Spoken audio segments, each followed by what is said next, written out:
This is just a brief recording to go over a few things. When you click on Module 1, if you're not seeing the recording appear, it should be under the Module 1 Overview Recorded Session. It will appear there.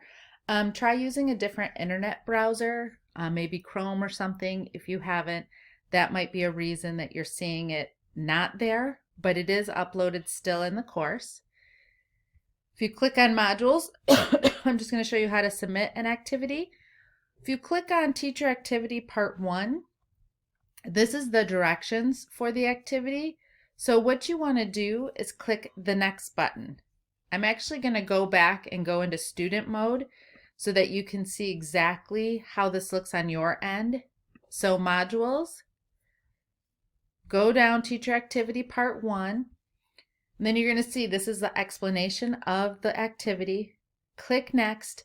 And you're going to see it'll actually be a submit button.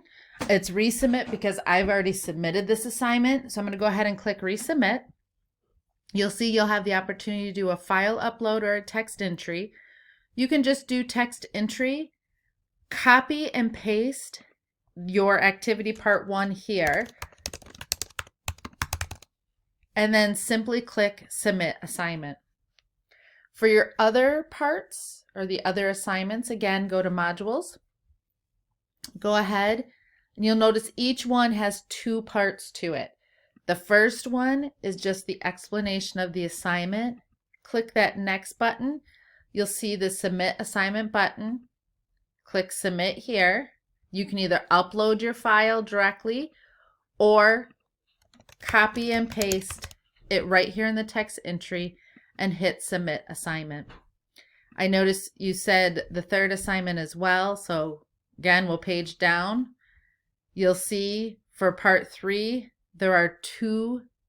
The first one just gives you the directions of what you're going to do. Click that next button, Submit Assignment, either upload the Word document you're working on or click Text Entry and type it right here. Then scroll down and click Submit Assignment.